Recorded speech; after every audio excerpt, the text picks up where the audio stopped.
Tonight, we gather together, not just to cough a little bit because of incense, but to give thanks to God for all that God has done for us.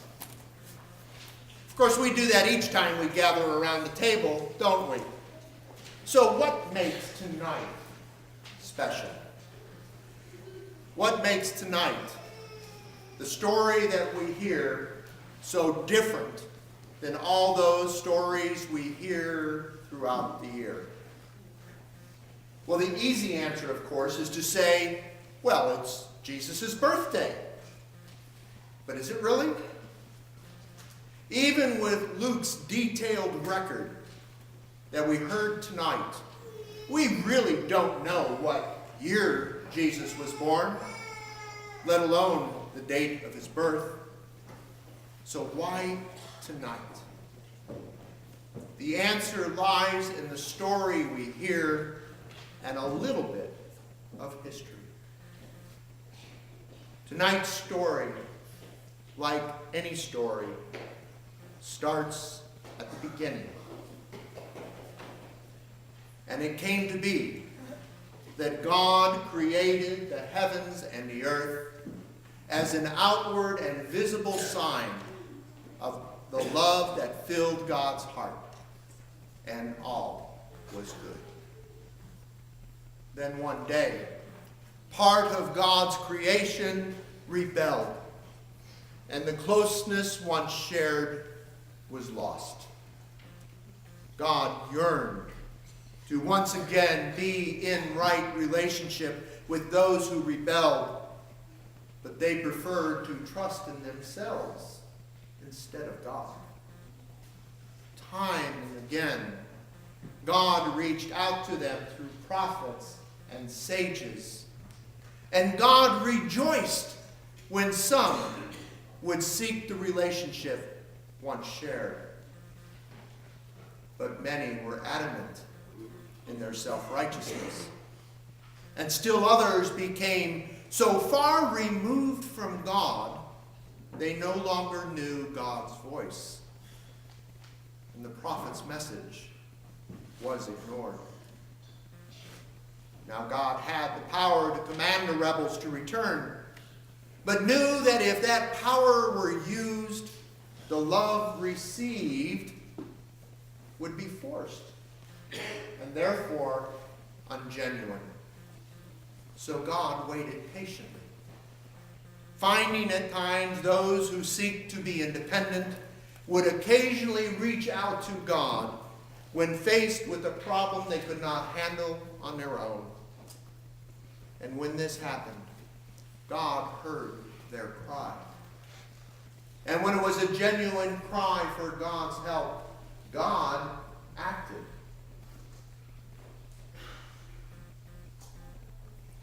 Yet once life calmed back down, humanity wandered far from God, feeling God was no longer needed. This happened over and over again until one day God said, "Enough is enough." And we were allowed to walk the path that we had chosen. However, God was never so far from us that God's love was not there to catch us if we fall. Just in case we called out, just in case God was needed. Of course, we couldn't see God doing this. So, as a result, we trusted less in what we did not see and more in what we could. Left on our own, we wandered farther and farther from God. Farther from the path that was prepared for us to walk. And no amount of encouragement seemed to guide us back towards it. Then one day, God decided we had wandered far enough. and that we were in danger of never finding our way back. Yet God knew that if he just magically appeared on the scene, people would not believe him unless he showed his great power and majesty. And God knew this was not the answer. So God made a plan. A plan to become one of us when the time was right, so that he could remind us of who God is, to teach us what God hoped for, and to show us, as one of us, the way back to right relationship with God and one another. And it came to be that God came among us. And as God had once promised long ago, yet not amidst royalty, as one might expect of a king, but amidst the lowly. In this way, God could gain our trust slowly, and in doing so, hope to bring hope where there was despair, light where there once was darkness. But who would notice the birth of yet another child born into poverty? Who would recognize the signs once promised if nobody was looking for them? For this reason, God sent a heavenly chorus to proclaim what had happened.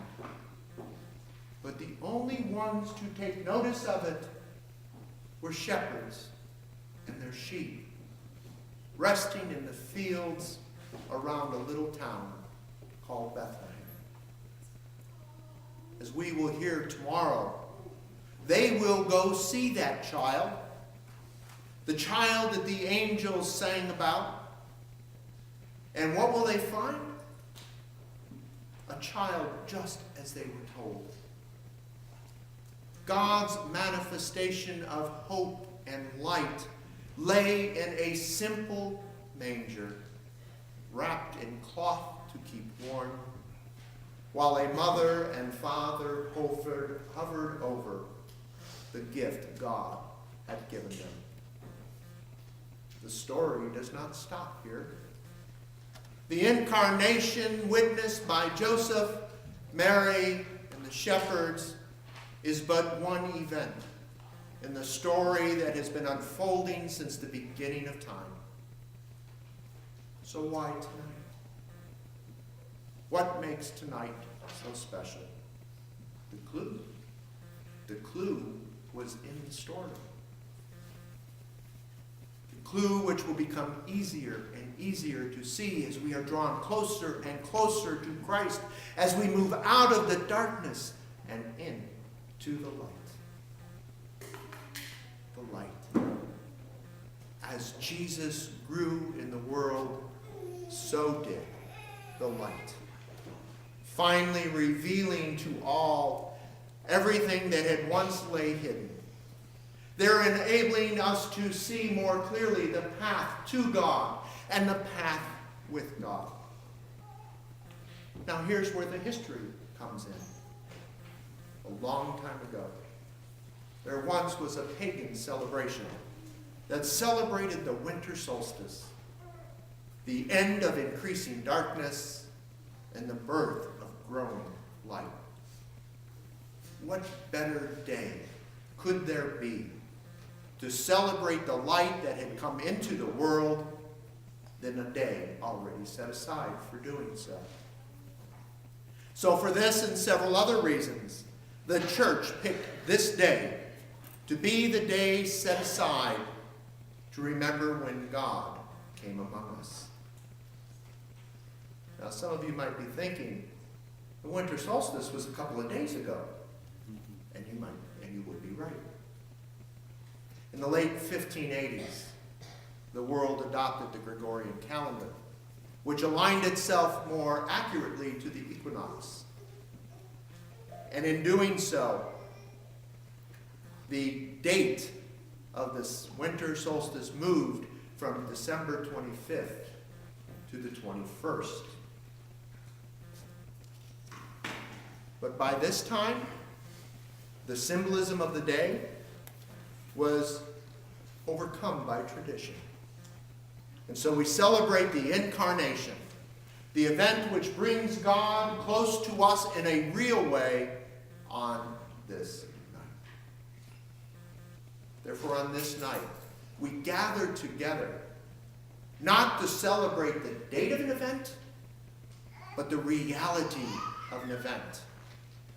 An event that the story and history tells us did happen.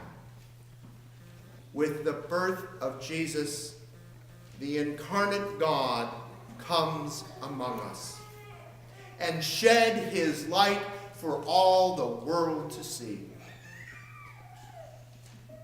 And in doing so, offers each of us hope in the midst of the turmoil that surrounds us. Hope that draws us closer and closer to Jesus and to the right relationship we once shared with God and with one another. May the depth of God's love for us, revealed this night, fill our hearts with peace and goodwill for all.